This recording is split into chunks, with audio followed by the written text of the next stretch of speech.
Hi everybody, I'm Belle Holder, the host of UNCTAD Conversations in Barbados. Today, we're at the Lloyd Erskine Sandiford Center where UNCTAD 15 is taking place. But getting to this point was no easy task. First, Barbados won the bid to become the first small island developing state and the first Caribbean country to host UNCTAD. Sounds awesome, right? But wait. The expectation, of course, was that Barbados would be teeming with thousands of visitors and conference attendees who would be here to experience everything that Barbados has to offer. And then came an international health crisis in the form of COVID-19. Prime Minister Mia Armour-Motley delayed the start of the conference twice before making the decision to host a virtual conference. Another Caribbean native knows firsthand the tenacity of staying the course and fighting through your journey. She was born in Dominica and then relocated to United Kingdom, where she rose through the ranks in her legal career to become the first female Secretary General of the Commonwealth. Baroness Patricia Scotland is today's guest on UNCTAD Conversations.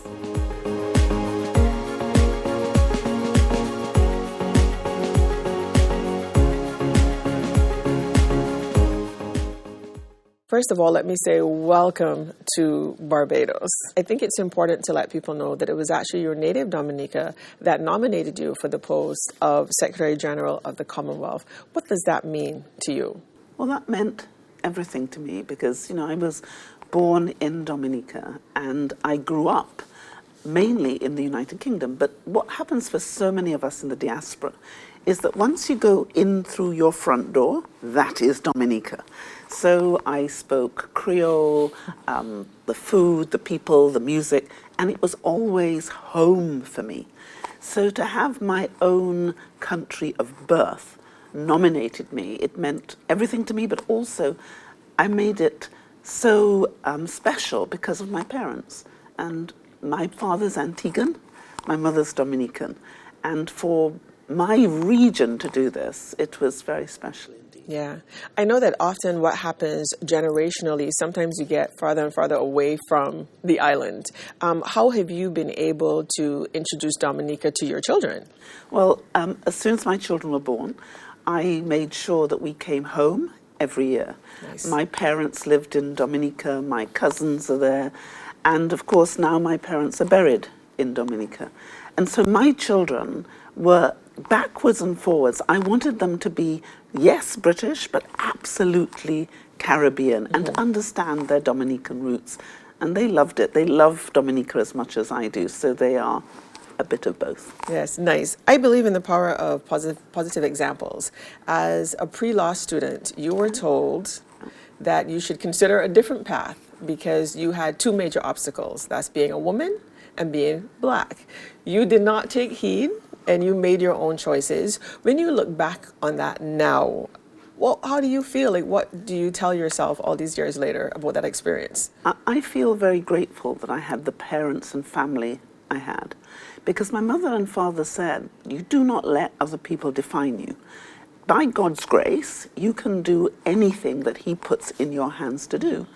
And so I am really proud that I was born into my family, because I think we all need someone to inspire us. And if you're surrounded by people who constantly tell you, you cannot do this or you cannot do that, to know that you can do anything that you choose is really, really important. And I did my degree when I was 20.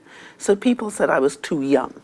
At that stage, 93% of the legal profession, because I'm a barrister, was white, male, Anglo-Saxon Protestant. Nobody looked like me. And so people thought you could not do this. And I think what I hope is that people will look at all of us, my generation, our generation, who didn't have anyone before us and say, if she can do that, I can do that. And there is nothing that they cannot do. And we have the most brilliant young people in this region. Yeah, fantastic. You know, I feel like the last few years have been so volatile in so many ways. I mean, we're dealing with a health crisis right now.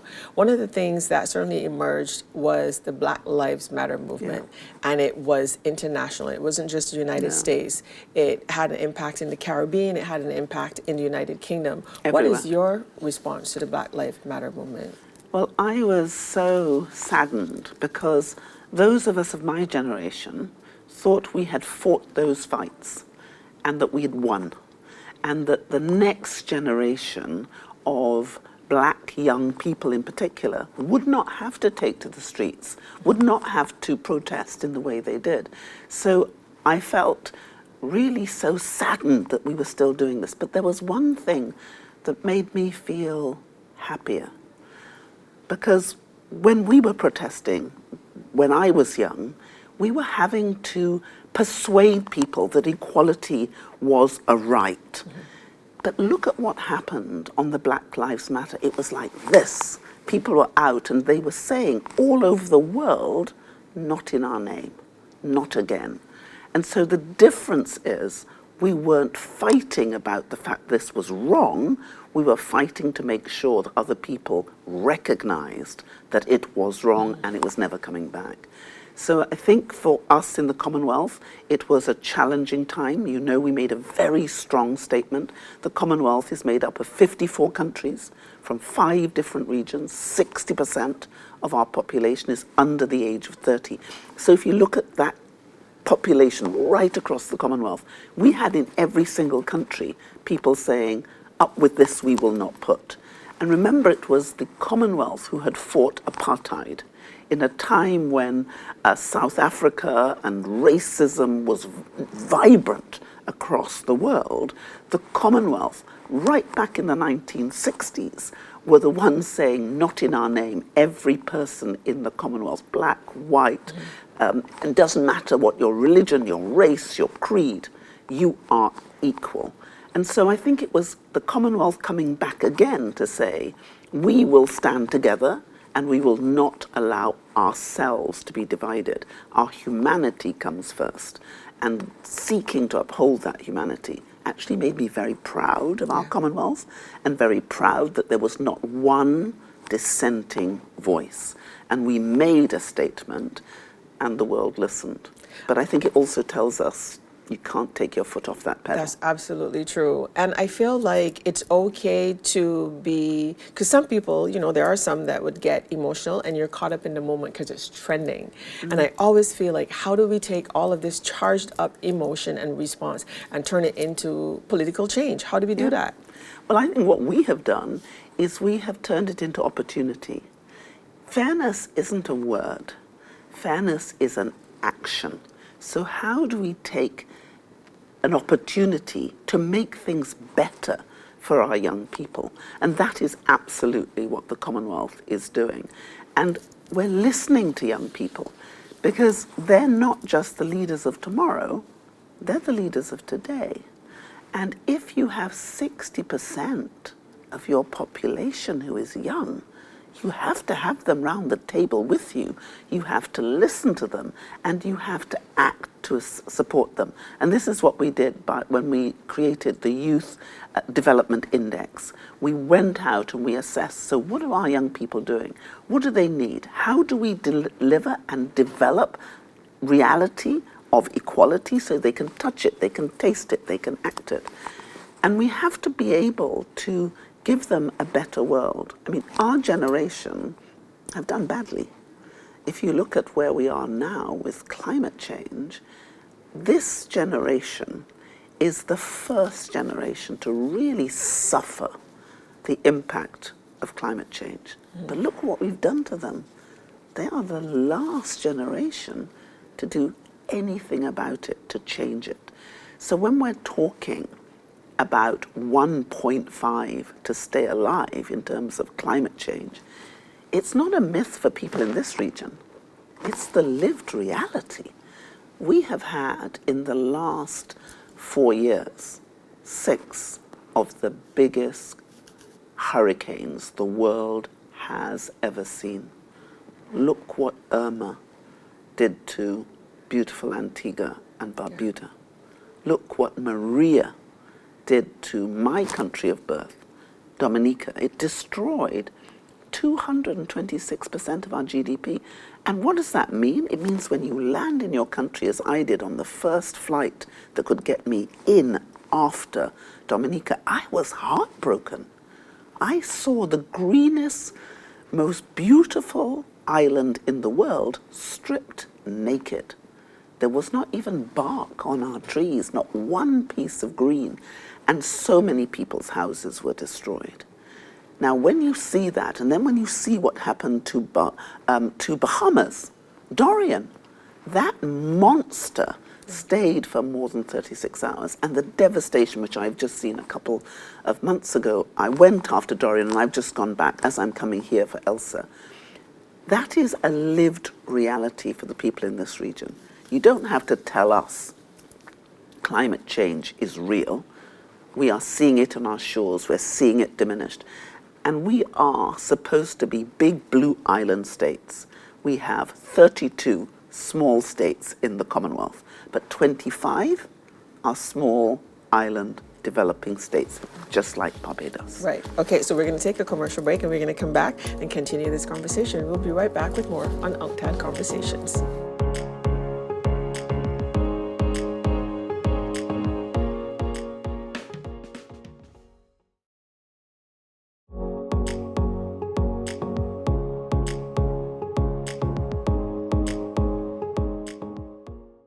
Welcome back to UNCTAD Conversations. Today we're sitting down with Commonwealth Secretary General, the Right Honourable Baroness Patricia Scotland. You know, you were instrumental in the introduction of Britain's Domestic Violence Crime and Victims Act. And I feel as though this decade is going to be known as the hashtag decade. So what would you say to young women about the hashtag Me Too movement? Well, what I'd say is that this is a time for change. As you rightly say, domestic violence has been something that I've fought all my life. It is now, according to the World Health Organization, affecting 1 in 3 women in the world. And that's irrespective of race, region, religion, or any other criterion. And that is devastating, not only us physically, but also economically, because the economic cost of taking women out of the opportunities to build the economy is devastating for all of us. So I think this is now a time for change, and you know that we've launched Commonwealth Says No More. And in this website, we have put all the knowledge, the expertise. We've literally got millions of dollars of intellectual property that we're sharing with everyone to say you can be part of this. And we've just launched a film in the last week to encourage people to come forward and to say, not in my name. And we are hoping that this is going to make a big difference. Some of the great stars have teamed up with us, and it's going to make a difference. This opportunity for young people is vital, because if we don't deal with this pandemic, because we're dealing with the COVID pandemic, but domestic violence is like a silent pandemic which is killing and injuring so many of us, and we really have to call it out. You know, in the Caribbean, there's a culture factor when it comes to domestic violence. So I feel as though our approach maybe has to be slightly different in the North. And so how do we deal with that? How do we make sure that our boys are included in the conversation for change? Well, I'd like to say to you that it's a cultural issue. One of the tragedies of my life, and working on this issue literally since I was 21, is that domestic violence manifests itself in very similar ways. And that's the thing that's terrible, actually disgusting about domestic violence, but it's also the thing that enables us to combat it.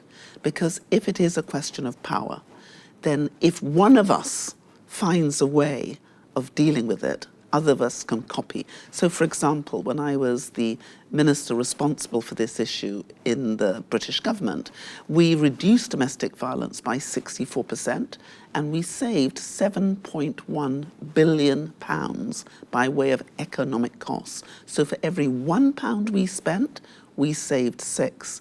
What we've shown is that if you use the methodology that was developed by all of us, which takes government, local government, business, people, individuals, by that I mean, and foundations, if we all work together in a way that we have discovered works, we can make an improvement. But men are critically important on this. And you don't want to see a father who has nurtured and loved his child and then see that someone then comes and kills that child. You don't want to talk to a brother who has just lost a sister and a mother because someone has firebombed their house and that someone was an ex-partner. You don't want to talk to the men who have really suffered by seeing the women and the people they love damaged. So this isn't a man-woman thing. Correct. It is a good person and those who don't. And the other thing that we've learned, and it is really sad, is that 89% of those who end up being perpetrators were probably living in a domestic violence home when they were children. But the truth is, and the great thing is, the majority of people who live in those sorts of circumstances do not go on and abuse. And what we have to look at is, so what is the catalyst? What makes people do it? And so we have launched the Commonwealth Says No More. I would love it if Barbados did the Barbados Says No More. We've got all the equipment. You can go onto the website. And what I want to say to everybody is it takes all of us, men, women and children working together. And please hug our men close, because there are some most fantastic men. I know, because I'm one of 12 children, I had the most amazing father. I have 7 amazing brothers, and each of them taught me what love and care and support and gentleness is. So this we have to hug our good men close. I agree. There, you know, your career reads like so many moments of celebration. And I know when you're in it, you don't see yourself that way because you're just plugging along and you're just doing the work that you feel is necessary to be done. You are the first woman in the UK to become Attorney General since its inception in 1315. When I read that, I had to go back because I thought I'd read incorrectly. And I said, no, it didn't say 1915. It said 1315. But now you sit here as the first female Secretary General of the Commonwealth, while the first woman prime minister is in Barbados, while Nigeria's Ngozi Okonjo-Iweala is at the World Trade Organization, the WTO. Jamaica's Pamela Coke Hamilton is at the ITC, the International Trade Center, and of course, Rebecca Greenspan is now the first female Secretary General of UNCTAD. Yeah. Can you put that into context in your mind when you look back on everything that you have worked for, and now we're at what feels like a watershed moment? Well, it feels fantastic because when we look at what the world needs, and so, for instance, if you look back at the financial crisis in 2008, 2009, they said the difference from those countries who did well and those countries who didn't was investing in the human capital. 50% of our human capital is female. So how wonderful to look back and see that 20, 30 years ago, all of those jobs would have been male. And to see now that women are leading and helping to support the international push to get us where we need to be.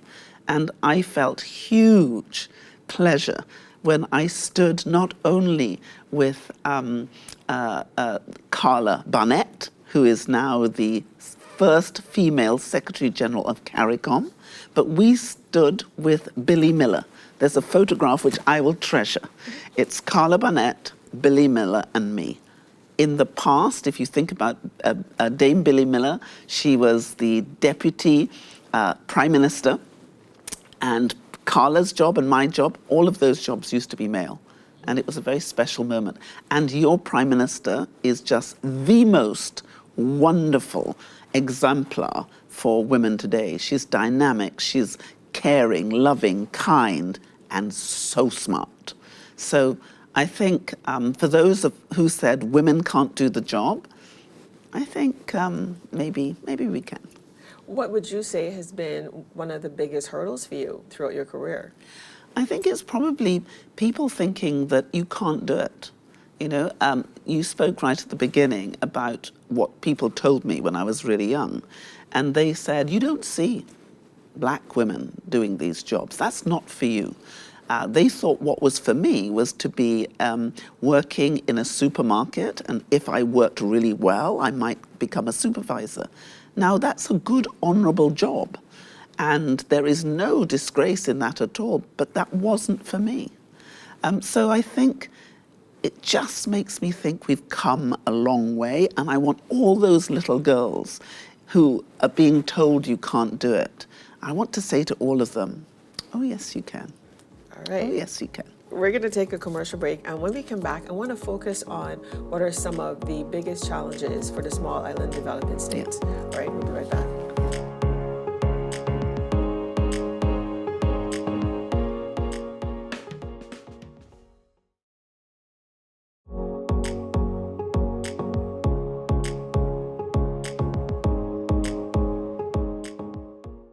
You have been quoted as saying that when it comes to the Commonwealth, we have to have inclusive, creative solutions to difficult problems. You've already served a full term already. So what have you experienced as some of the biggest challenges when it comes to the small island developing states within the Commonwealth? Well, one of the major problems we've touched on already is climate change. Yeah. Small island states have been in this fight for a very long time. They led the way. The Caribbean, the Pacific, the Indian Ocean, small states led the way back in 1989. We're talking about 3 years before the first COP ever took place. And the COP, as you know, is where we all come together to discuss climate issues and how we're going to push together. In 1989, it was said that if we did not address this issue of climate change, it would pose an existential threat. And they were saying in 1989 to do it now. 30 years later, what is so heartrending is when you look back at that Langkawi Declaration, which was signed by every single member of our Commonwealth. Everything they said in that declaration, everything they feared would come true, has come true. So this existential threat is real, and if you look at our region, we feel it. We've seen it. Brace ourselves every year. Every year. And now some of our children, when we hear that rain coming on the roof, you can see the children getting frightened because they understand the enormity of what's happening. We see the sea level rising. We're saying food security. So climate change is critically important to us.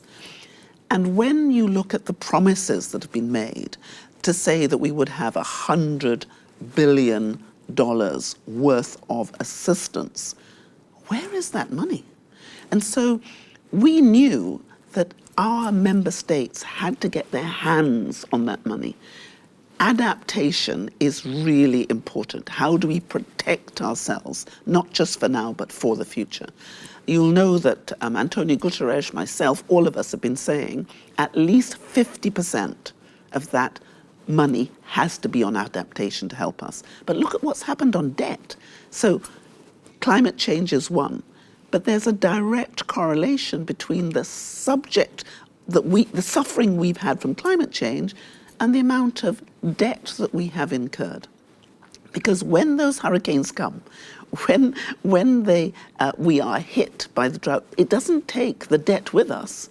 It leaves the debt, but it takes the bridges, the houses, the roads, everything that you invested in, and it dumps it. So we now need to have a new infrastructure, a financial infrastructure, which will deal with the debt, but also deal with the climate change. And so we created the Commonwealth Climate Finance Access Hub.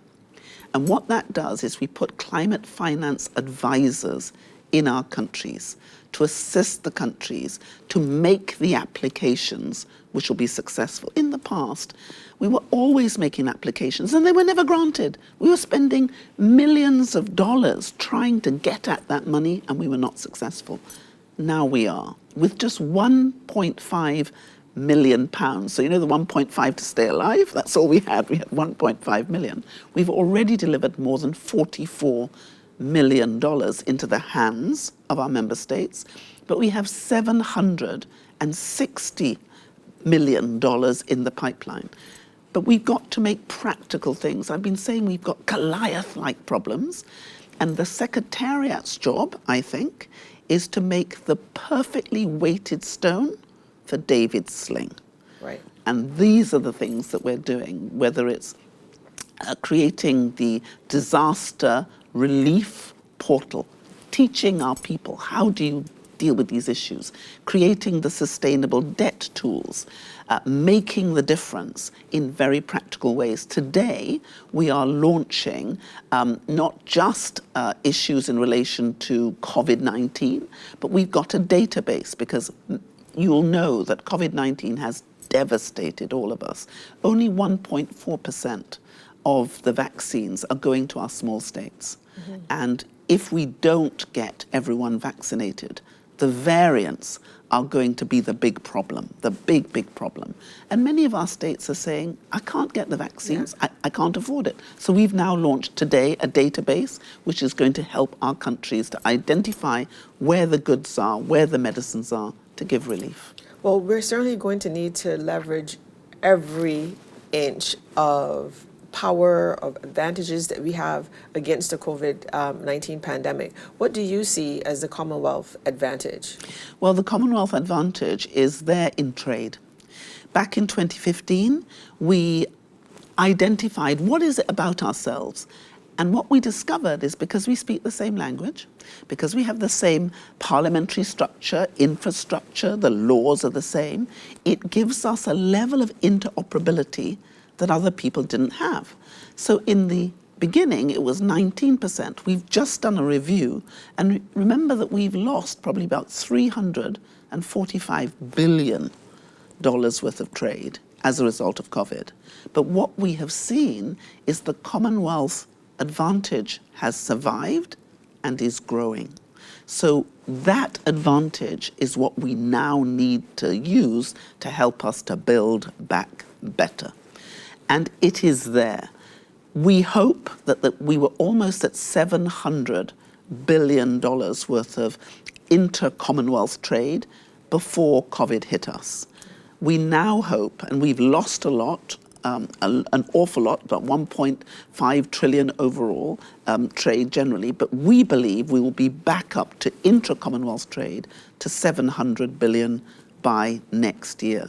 And what we're hoping is if we can work together and really ramp up and take advantage of that advantage, we will be able to push the inter-Commonwealth trade up to 2 trillion by 2030. But it's going to take all of us. And what we're doing in the Secretariat is trying to create the modalities, the tools to enable us to get there. And digitalization is a big issue because it's an opportunity, but it's also a huge divide. And it's going to get bigger. So what we're also doing is how do we bridge that gap? And we're bridging it. Well, you've had the wonderful occasion while you were here in Barbados to meet with 20 young people, the future Barbados. What was that like for you in terms of interacting with those young people who are focused on a bigger, better Barbados? It was an inspiration, because if you ever feel hopeless about our future, just meet those young people. They were dynamic, they were focused, they understood the issues in relation to climate change. They understood the need to use ICT, the digital space, and they were vibrant, but they were absolutely in line with what we are doing in the Commonwealth Secretariat. And you know, one of my biggest joys was to create the Secretary General's Youth Awards and the Secretary General's Innovation Awards. And I went while I was here to see Joshua Fort, who is one of the 15 winners of my SDG Innovation Awards, and it was amazing what that young man is doing. Thank you so very much for spending some time with us, and we look forward to hosting you in Barbados anytime at all. Thank you so much. Thank you very much. Lovely to be here. Today we've been talking to Commonwealth Secretary General, the Right Honourable Baroness Patricia Scotland, QC. And thank you so much for watching UNCTAD Conversations.